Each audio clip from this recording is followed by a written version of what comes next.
to these documents. You know, what did you think of them? What questions might you have had? What wasn't clear? As I said, I'm pulling these together. I didn't have time to pull together 8, which is probably good for you. And I've also put a population time chart of China up on the board there. So just get your reactions. And then what I'd like to ask is how you, especially those of you who are teaching the AP World History, might use this, or those of you who are teaching art history. And I'll give those of you who are teaching art history some additional sources here too. But how you might use this in a class. You know, do you see a way at a point that, let's see, we're in the 2nd semester. I don't know where you are in your courses, but is the AP World taught as a semester course or a year-long course? Year-long course. So you're along somewhere, and then see what you think about. You know, could you use this? If so, how? So, comments, observations about these documents. Are these what I should say? One of the things I try to get my students to appreciate. I use primary sources in almost every class, every day, and we just read a document from 1000 BC. And it's about the mandate of heaven, talking about that. And so what I try to get my students to understand is that these are voices from the past talking to you. You know, you've got to listen to these. So what are they saying? Why are they saying it? What can we learn? Isn't it kind of neat to be listening to somebody from 3,000 years ago, or in the case of Chun Pu from merely 900 some years ago? But so we got these voices that are we're bringing them back to life. They're dead, but we're bringing them back to life. So anyway. Open it up for comments, questions, observations.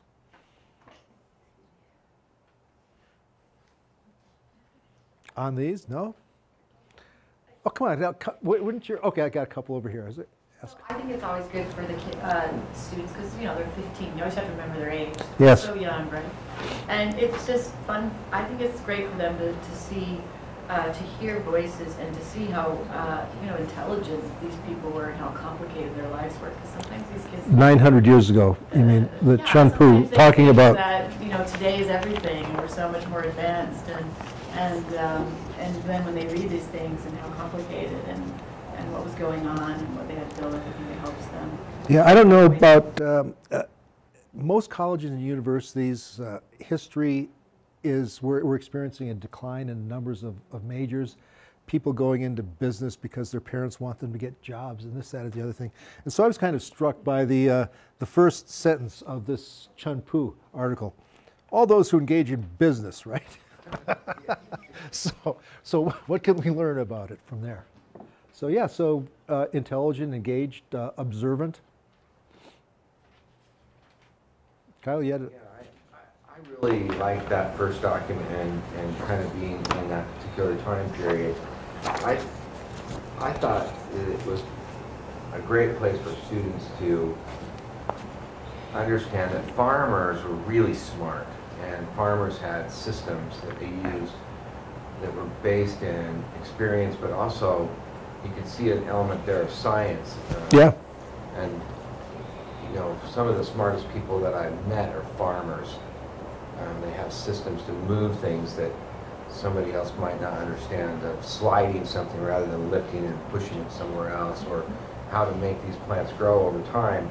There's an advice here, and there's a printing element, and there's a tried and true system, and a recommendation for behavior, and there's a type of moral behavior embedded in the document as well. So it's a really complex document about expectations of lifestyle, and we're talking again 900 years ago. Would this be great advice for farmers today? You know, coming straight from a farmer. I think it's very powerful. There's a funny joke about farming, and someone from back east from agricultural university coming to somebody in Kansas and saying that they were going to teach them all the ways to farm better. And the farmer says, I already know all the ways to farm better, I just don't have time. And you know, it's funny, it happens in education a lot too, that other people come and tell us how much better they can teach, but we go, I already know how to teach better. But just don't have time and energy to do that. I have a comment or a question for Kyle. You mentioned that here you have a farmer who seems to be intelligent, articulate, scientific, engaged. And I was wondering if that might be a point that you could bring some contemporary stuff in and say, well, how many of you know a farmer, right? What percentage of the American population are farmers? What, 3%, something like that? So you might be able to say, get into the question of, well, why is it that 90 to 95% of the people who were living at this time were farmers? And what's that all about? So, I mean, I don't know any farmers. I know somebody who has a chicken coop, you know, and raises chickens and sells them. But yeah. I think one of the things too that I like about it, this is a handbook, which was meant to be spread throughout the empire. Yes. And then everybody is, you know, the extension service at the time. So even those who don't know, who may be having problems, they can go and look and see, well, how does somebody else do it? Yeah. Around the also, then does this spread, this handbook eventually get translated, help Europeans or anything like that later on? Anything similar? I'll make a comment about the printing of the handbook, and then get to how this gets disseminated. And I didn't think about this until you just mentioned this, but the Sung, you know, about 1,000 years ago, at the beginning of the Sung, is when Chinese printing evolved from simply having entire pages carved and being able to then be printed to movable print. So at this point, we've got movable block printing going on. And so the price of the cost of printing is just plummeting rather dramatically. And so the amount of stuff that's published and printed is just skyrocketing. And so that technological innovation makes it possible for there to be a wide dissemination of these ideas. And that's an interesting other kind of direction that you could go if you had there's lots of documents on Chinese printing. So but I hadn't thought about that as an angle. It's a really interesting way to go. And you know, you can bring out examples of Chinese printing and all kinds of stuff. That's a really interesting idea. So this could be used as a document about technology, as about dissemination of ideas. It can go beyond the material stuff having to do with farming. Yes. Part of the new, there's a new form this year, so there's no longer the second essay. It's a little bit. No more CCOT. No more CCOT. But part Changing of the DBQ continuity over time.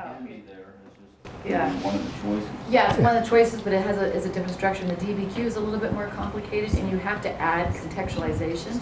And this Yes. would be great. Yes, I saw, and I think the contextualization is 1 point for the contextualization, which is a big amount. But you know, outside facts, you have to add those, Yeah. and you have to add synthesis. So I think the students need to learn how to do this kind of thing. Yeah. So even just this one document could be used in a classroom in a lot of ways. It's not too long to be used in the classroom. What would you give a student, maybe 5 to 7 minutes to read and think about this, and then work on it, come back to it? Pretty interesting. Then on how some of this gets disseminated, the connection with foreigners and especially Europeans, there's a long, interesting history. But it's not until the 18th century where there's more people who are traveling around within China. Prior to that, you've got Jesuit missionaries and a few others who are connected with the court and advising the court in Beijing and aren't really getting out much. But there's a number of people who, French for various reasons, who observe farming and who make comments on it. And then it gets into publications in France and then is translated into English. Duhalde did a book, and then a fellow by the name of, I don't know how, I don't speak French, so it's Poivre, you know, whatever it is, however he does it. So those are 18th century texts, and those get then disseminated to Europeans. Poivre, however you pronounce that name, and I didn't think about this, but he also made an observation on he says, what is the secret of the Chinese that they're able to produce so much food on such little land? And he said 2 things. One, no land is given over to pasturage for draft animals. No animals. The only animals that the Chinese have on their farms are pigs and chickens. And this goes into another interesting set of issues as well. And the other is, he says, by constant fertilizing. You know, he says every scrap of land is used for the farm, nothing for animals, draft animals, and then fertilizing. And he says something to the effect, wouldn't it be wonderful if our farmers could figure this out, how to do that. So yeah, you can then go, you can do comparative stuff. I mean, I think that's really pretty interesting. Very interesting stuff. How would 15-year-olds react to a discussion of what's in your shit as kind of a you know, would they would like that, right? You know, you could say, well, how much reactive nitrogen does each of us produce annually? Well, it's about 2.2 kilos. What's a kilo, right? Anyway, you know, and so, I mean, the numbers that King comes up with here are really pretty impressive, right? We're fertilizer machines, you know, from the point of view of farming prior to prior to the manufacturing of chemical fertilizers. But so is this isn't too icky for a? Would they just like that kind of? I'll look her right up. Oh, yeah. That'll get there. Yeah. Hi, Elaine. Yes. Yeah. The one on weeding, because Oh, some yeah. of them may have pulled weeds in a flower box, unfortunately. Maybe. And so, and it talks about how, you know, some people who don't know, modern farmers, ignorant of these principles, throw the weeds away. And that's exactly what, we have green waste, right, that comes and gets our weeds. And so that might be a way to help them see that maybe we don't know everything, you know. Yeah. Or help them understand that they maybe had something in that we don't know. I think most families have house plants at least. Something. There might not be weeds in there. If you live in California, we've got flowers outside, and you're always pulling stuff out of there. But among the reasons I put the micro grow fertilizer box up there is I brought that into class to begin using that, and I discuss it. And then the little symbol on the side tells you what the composition of nitrogen, potassium, and phosphorus is, and you can get into that. And then their parents oftentimes have bags of Scott's fertilizer for the lawn in the garage, and you know, it's you can get them to bring stuff from home and enter into this question, and I think it's pretty interesting. The weeding part is also interesting. How many of their families actually have a mulch pile? You know, I don't know, you know, but on Home Depot you can get these casks for mulch that you go out and you throw your stuff in there and you turn it over every once in a while, and all of a sudden out comes fertilizer. Well, what's in there? You know, why is that? And how would Chun Poo have taken some advice from him? So pretty interesting, yeah. Any other observations or ways that you might use these? I kind of like that in the excrement one. Frank King? Yeah. There are several golf courses in Utah that use recycled water now for come out of the human waste recycling Okay. water treatment area. And one of them is Central Valley out here, and I have a couple of pictures of the signs that say, do not clean the ball, do not touch the water, enjoy your round. And they don't explain why? Yeah, and that's it. You know, but this is this argument here is, I think the claim is that Asia is doing something that we should consider. Yeah. And then, are we doing any of that? Maybe people don't realize that we actually are doing some of that. Yeah. Already. Well, increasingly now. I should say there's an absolutely fascinating story that's based in the United States that I put in the third edition here on the ways in which cities began to use and treat this waste and human waste.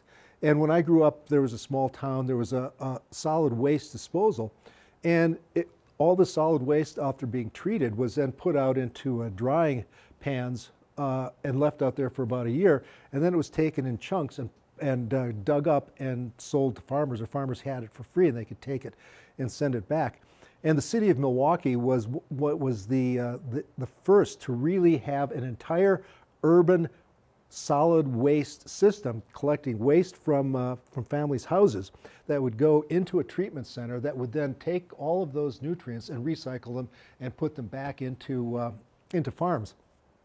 All of that gets pretty much destroyed with the chemical fertilizer manufacturing, where there's no need to now recycle this. And instead, you know, it all gets washed down, it gets treated, but then it's effluent that goes out either onto courses or gets treated, but you can't get rid of the nitrogen in there. So that is contributing to the runoff into the Mississippi Valley drainage system down into the Caribbean, and is contributing to the using up of oxygen and then the destruction of the reefs down there as well in the coral, because the nitrogen causes eutrophication, the blooms and everything else. And so we're literally flushing all of that stuff down into our water system and out into the ocean, and that has rather dramatic. So the next question I would ask Yeah. is, you go into the grocery store and here's all the vegetables and then here's the organic. Yeah. And if we've got a population that's going to explode based on synthetic nitrogen, and then we're all going to want organic, how's that going to work? Yeah, I don't know how that's going to work. And it raises interesting questions about different states and the definition of organic and what you can and can't use, and how all of that works. But you would assume that organic means that it is using and recycling nutrients back into the soil, and it's not applying either pesticides or chemical fertilizer. Yeah. Well, the guy who did a bunch of the work on Fritz Haber and the process, he estimated that that using biological old regime mechanisms, the planet had enough land to support maybe 2.5 billion people. So you know, we're at 7.5 now. So 5 billion people are alive on the planet because of the chemical fertilizer. We're going to add another 2.5 billion over the next 30 years. And there's only one way that that population is going to be sustained, and that's by increasing use of chemical fertilizers. Well, but then you have the other problem. We build on arable land. Yes. We build homes on arable land. Yes. We don't build homes on rocky soil. We build it where it's easy. Mm-hmm. And that's the easiest land to farm with. So then, you got a lot of fertilizer, do you have a place to put it? Yeah, no, these are interesting issues. I can imagine a lot of farmland here that's gone under. China is using up vast amounts of its best farmland to build cities on. There are food issues there. We know from the news reports yesterday, 2 days ago, that half of Yemen's population of 12 million people is food insecure. They don't know where their next meal is coming from.